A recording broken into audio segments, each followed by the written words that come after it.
Yo, what is up guys? My name is Boustedt and I run the Takeover shop where I sell editing assets and packs for creators just like you. And today we're going to be talking about how to actually create drop shadows inside of Premiere Pro, whether that's for icons, text, PNGs, literally whatever you want to add drop shadows to, we can do that. Real quick before we continue with the tutorial, I want to let you guys know that the Ultimate Solo Creator Bundle is out now. And hands down, this is the best product that I have made. I've spent the last year and a half creating this preset pack, so that way I don't have to keep doing repetitive tasks. And through this kit, I was actually able to optimize my workflow. So now I don't spend hours and hours each and every single day editing content. Like now editing is just a simple drag and drop process. And like, I genuinely mean that. I use these presets each and every single day and they're actually pretty gas. So if you want to be able to edit like me and plenty of other dope creators online, go ahead, check it out down below in the description. So without further ado, let's go ahead and get started. Okay, so I have this video pulled up inside of Premiere Pro and I want to add the drop shadow onto sort of like this, just like goofy little saying, this design, because as you can see right now, there's really not enough contrast or separation between the foreground and the background. So the way that we do that is we want to go over into Premiere Pro and type in drop shadow. And they actually do have a drop shadow tool, which is pretty dope. So we're just going to go ahead and select it, drag it onto the clip or layer that we want it to be affected on. And I'm going to turn the opacity all the way up to 100% for right now. The direction, I'm just going to keep at 135. As you can see, it's kind of like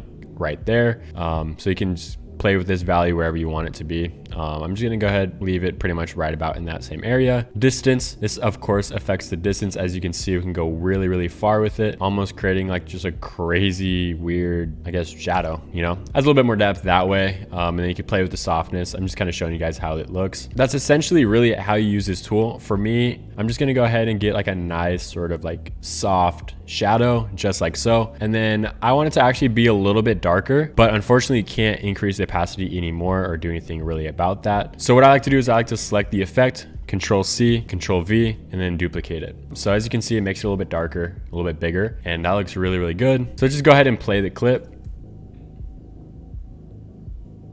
Sick. Now, let's say you don't want to do this each and every single time that you're creating these drop shadows. So let's go ahead and just delete it.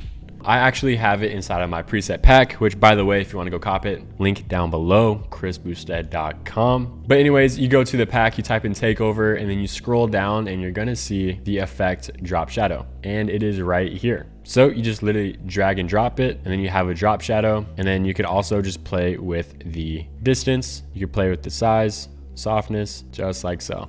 Then you're done. So as you can see, this effect is a really, really easy one and simple one to do. I've used it in multiple different edits on my Instagram, just to one, either add a more realistic like shadow, or two, just separating the foreground from the background. Anyways, guys, thank you so much for watching the video. I know when you first get started editing, things like this can seem a little bit overwhelming, but hopefully this tutorial made it a lot easier for you to understand. Remember, take action, take over. I'll see you in the next one.